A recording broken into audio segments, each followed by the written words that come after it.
Mr. President, Mr. Chairman, distinguished guests on the panel, ladies and gentlemen, good evening and Assalamu alaikum. No, it's not me. I have the same ringtone. Can I welcome you all on behalf of the Greater London chapter, and first of all thank the President and the Chairman for honouring me and appointing me the President of the Greater London chapter, and I will do my best endeavours to make this chapter a success. Pakistan is a very resilient nation and subject to change, and as overseas Pakistanis we learn from that and adapt and change as well. And this meeting here today has changed from what the plan was as well because of the pending traffic that we had. We did initially plan to have an initial meeting with OPS members, which would then break into a media session followed by dinner and entertainment. I'm pleased to say we've been able to merge the OPS meeting and the media section in one. And most of what was going to be said in the media section has been said, and I will just finish off what we have. And the President and the Chairman and myself will be happy to take questions afterwards, should there be any.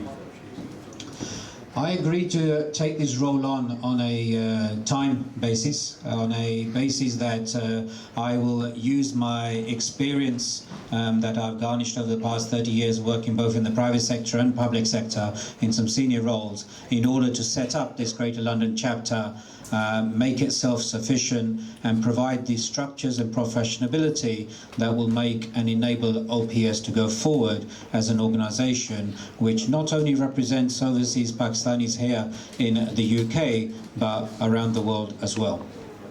I'm not a member of the executive, and I will be putting together a team in Greater London which will work across the whole area.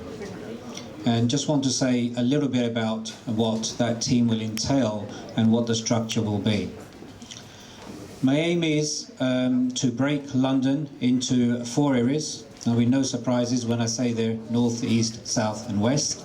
London's a very big area for an individual or a couple of individuals to cover it and actually provide a service which will provide both quality and value. I'll be looking to appoint 4 vice presidents to represent the north, east, south and west areas who will work very closely with me. I will also then ask each of those vice presidents to appoint, in discussion and consultation with me, a senior area coordinator for each borough that we have in London. And for those of you who are from outside London, we don't have districts or counties, we actually have boroughs in London. There are 33 boroughs, so we will end up having 33 coordinators, 1 for each borough.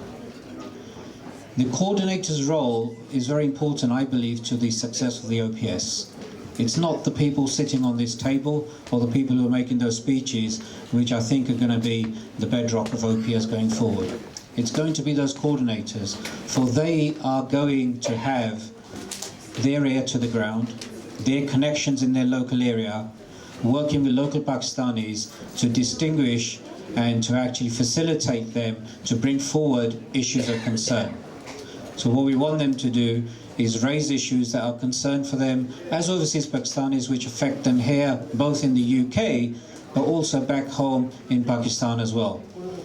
They will, through their vice chairman, then facilitate that up through the London board, which I will be chairing, and we will then put a bi-monthly plan over to the executive of OPS and tell them from a London perspective that these are the issues that we have identified that Pakistanis living in London are having problems with, and ask for an action plan on how the OPS executive will look to actually solve those issues for overseas Pakistanis. For if we can't do that, there's no reason for OPS, and if the overseas Pakistanis aren't coming forward and telling us what their reasons are, then once again there's no reason for OPS to be there as well. I'm hoping through that structure and the good practice that it puts together, the other chapters across the UK and obviously across the world as well can follow that. But once again, I'm experienced enough to know that I, or those of us in London, don't have all the answers to this. And therefore I will be liaising with my chapter presidents across the UK initially and then globally to see what good practices work in their areas and how we can put those and embed those practices here in London and make it a better service. That's the plan. I know I will look to enable to put that plan in action and have it completed over the next 3 to 6 month period. I understand everyone's busy, including myself. This is a voluntary role, and all of us do this on top of our day jobs as well. And so it will take a bit of time. So I urge all of you to come forward, please. Speak to me after the meeting. Exchange numbers with me, your emails, and bring your ideas forwards. Suggest people that you want in those various roles. If you feel that you can fulfill that coordinator role, then please put yourself forward as well. I know the President said I will be announcing the 4 vice presidents, but because a large number of people have already shown interest, I think it's only fair that we put a process in place which actually talks to those individuals and put the best people in place to do the best role. So I'm not therefore going to name all of them today here and aim to do that through the media and through our channels going forward. I do want to make one appointment today and recognise one individual who has worked with me as my right hand during the past few months while we've been working on this project, and that is Mr. Aga Tanveer Sahab. Aga Tanveer Sahab, please stand up. I'm pleased to announce today that I will be proposing to the President Chairman, as I don't have the power to appoint, but they do. So I will be proposing strongly to the President Chairman that Mr. Aga Tanveer Sahab is appointed as the Vice President of the West London Area District, and also in that capacity he will also be my Deputy Chairman as well when I'm not available to attend meetings out of the 4 Vice Presidents that we appoint. Aga Tanveer Sahab, thank you very much for all your support to get here, and I look forward to working with you going forward. On that note as well, I just want to bring to everyone's attention that we have a number of membership application forms here which the General Secretary through the team will hand out to people, and I urge you to take those. There's the aims, objectives of the organisation are there as well. Please become a member, because we are a membership-based organisation. Whereas up to now we have represented everybody and tried to do everything for everybody, going forward we need to act and behave like a professional organisation, and where we have a membership then we need to be able to provide services to our members, and primarily to our members first. And therefore I urge you to become members so you can benefit from some of the things I've said and some of the things that you already know that we are going to put together. Please do become members, work with us. I'm happy to take questions from anybody on the floor, including our media. Media, I believe, have a very important role in this, for the media are our channel to the wider public. We want to work with the media in a partnership mode. We want the media to hold us to account when they believe we are not delivering what we've said we want to deliver. And we want the media to work with us hand in glove and as a partner, and when we do well, to get our message out to all the overseas Pakistanis that there are as well. It's a partnership approach. We want to work with the media. It's not them or us on them. Just before we finish, I've been handed a draft resolution, which, if I may read, I'm not sure who it's from, but... And are you looking for members to support this?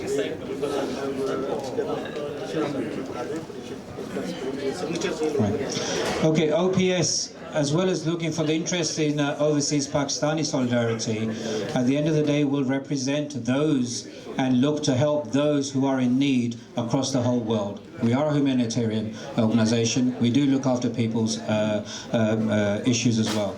I've got a draft resolution which is put together, and we would like those here today to please add their name to this resolution. We will then circulate it to a wider membership and see if we can add our voice and our support to the United Nations and all the other governmental organisations out there that are trying to bring this to a successful conclusion. So I read: we are extremely concerned and horrified about the indiscriminate and brutal killing, torture and abuse of innocent people, mostly women and children around the world, by the now well-organized groups and organizations supported by, in many cases, by racist and fascist regimes.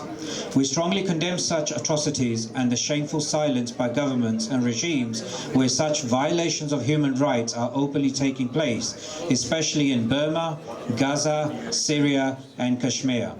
We're also concerned about the silent, uncaring attitude of many Western and so-called civilized nations and call upon the British government to take lead in this and use all its power and influence in stopping immediately such atrocities and bringing perpetrators of such crimes to justice.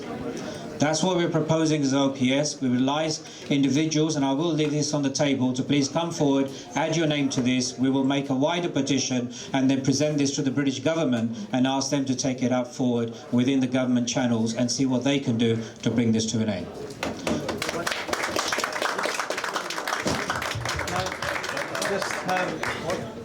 President, could I just actually ask a question? Now I would like to request the honorable, I'm honorable कहेंगे क्योंकि he is a gold medalist, president of Pakistan's gold medalist, and the lovely singer ग़ज़लों का बादशाह Adil Barki.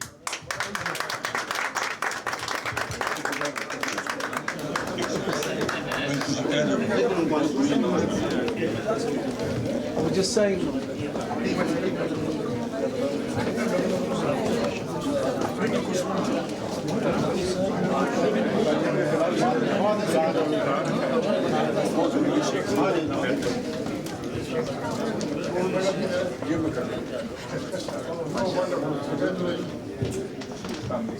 Welcome, Mr. Adil Barki. Before we go into a question and answer session, I know I've got one question here, there's a couple of hands at the back as well. The chairman would like to give a bit more information, as you may have some question and answers on that as well, yeah? So we can just take this information item, then I'll come back to questions and answers. Ladies and gentlemen, and the media is a very important people, and we also have to do something about them because they're the one who worked so hard and risked their lives for us so they can give us the latest news, what's going on around the world. And it's not fair that nobody talks about them. We must do something for them together, and we should also unite the media in one as solidarity. Now I would like to make very important announcement. Today we are going to seal our constitution, and we're going to give this constitution, and we will ask Dr. Shaukat to pass this constitution to the executive body head, Sheikh Salim Saab. Dr. Shaukat Saab, please, if you can do this honor. Sheikh Salim Saab, if you are there, please, can you come forward?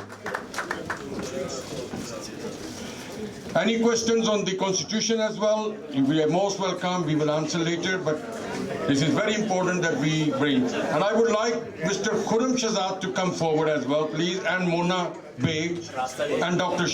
Shabir.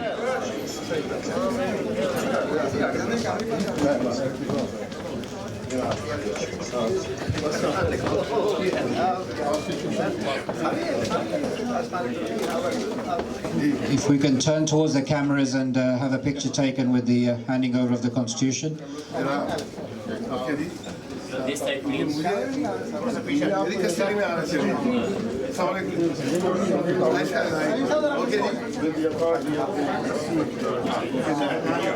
I'm privileged and honored to just receive this on behalf of me. But okay, I'll take this very happily. Thank